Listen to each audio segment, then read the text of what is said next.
Alors, c'est quoi qu'il a prévu pour l'épisode d'aujourd'hui? Les manifestations, ouais, pour changer, de Hong Kong, très bien. Alors, le diable arrive sur scène, déguisé en chinois, il fait des blagues avec un accent et des baguettes. Oh punaise! Fanny, il faut absolument qu'on trouve le patron, il va faire une grosse connerie, viens vite! Patron! Ah, Gary, tu tombes bien. J'avais justement besoin d'aide pour me choisir un chapeau chinois. Tu crois que ce bol ferait l'affaire? Ah! Non! Quoi non? Pas de costume et pas d'accent raciste! Mais c'est pas raciste, c'est de l'humour. Ah! Vous voulez mourir une deuxième fois, bande de petites miras? Non, dis non! C'est pas parce que vous êtes le diable que vous pouvez faire n'importe quoi, hein! Mais c'est pour rigoler. Non, c'est bon, ok, pas de costume. Tss.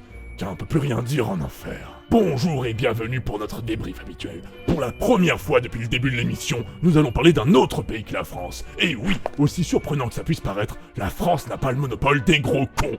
En juin 2019, on a vu débuter une immense vague de manifestations à Hong Kong, en réaction à un projet de loi pro-Pékin. Alors, pour mieux comprendre comment on en est arrivé là, jetons un coup d'œil à l'histoire de Hong Kong. La contrée de Hong Kong était à l'origine une terre solitaire peuplée principalement de pêcheurs. Les historiens estiment que le territoire est entré dans l'Empire chinois sous la dynastie Han. Les marchands portugais, néerlandais et français sont arrivés sur la côte méridionale de la Chine au XVIe siècle. Au XIXe siècle, la Chine tente de contenir l'influence des Européens et leur oppose des restrictions, comme l'interdiction de commercialiser l'opium. Ce qui n'a pas trop plu aux Anglais, qui attaquent donc la Chine en 1840. Eh, dites, ça vous dérangerait de sortir de mon salon? C'est bon, je fais de mal à personne. Ben, vous êtes en train de dealer de la drogue chez moi quand même. Ça te pose un problème? Ben ouais, ça me pose un problème, ouais. Ok. God save the Queen. En 1841, Londres hisse son drapeau sur cette contrée qu'il dénomme le Rocher Stérile. Ils disent de la drogue chez toi, te piquent ta maison et après ils insultent ta déco. C'est ça, la classe anglaise. Londres poursuit sa conquête vers le nord, dans les nouveaux territoires, et y obtient un bail de 99 ans. C'est l'expiration de ce bail qui est la cause directe de la rétrocession de Hong Kong à la Chine le 1er juillet 1997.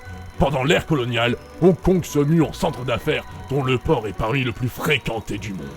Le colonialisme, ça a du bon quand même, non? La déclaration sino-britannique stipule que Hong Kong est une région administrative spéciale de la Chine qui conservera ses libertés et son mode de vie pendant 50 ans.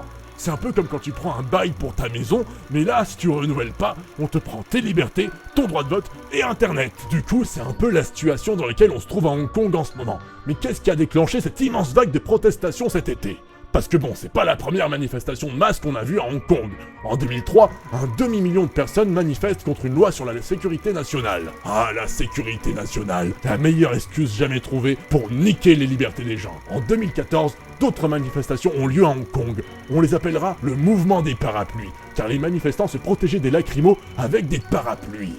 Oh mon Dieu, Qu'est-ce qu'il y a, chef? la folie des hommes. Les manifestants de 2019, quant à eux, se protègent des caméras à reconnaissance faciale grâce à des pointeurs laser. Waouh, trop cool cette rave party! Et pourquoi ils manifestent du coup? Eh bien, c'est à cause d'un projet de loi qui prévoyait de permettre les extraditions vers la Chine continentale.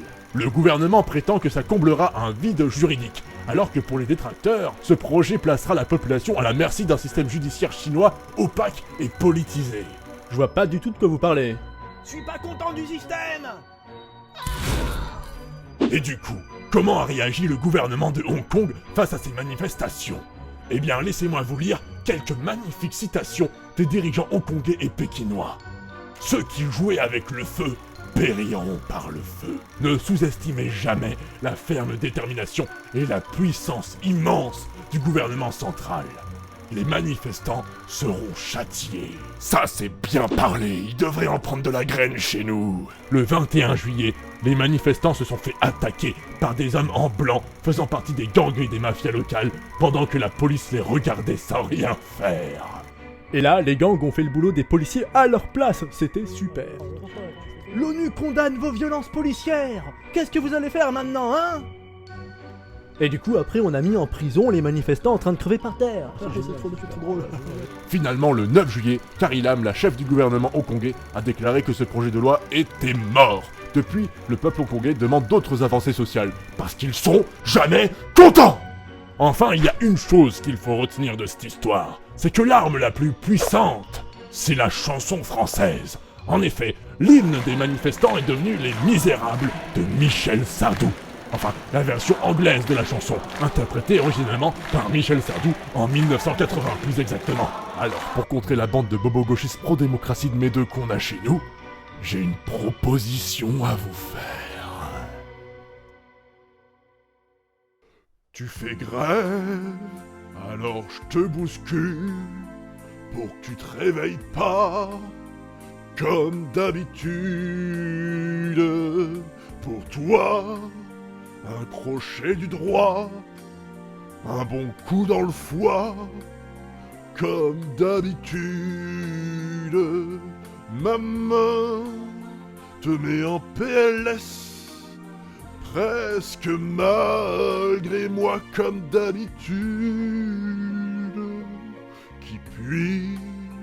Je suis un CRS, comme d'habitude.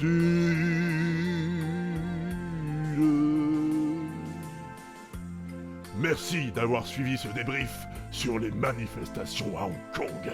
N'hésitez pas à commenter, aimer et partager la vidéo, en espérant vous revoir bientôt sous de plus mauvaises augures. Et n'oubliez pas que l'enfer est pavé de bonnes intentions.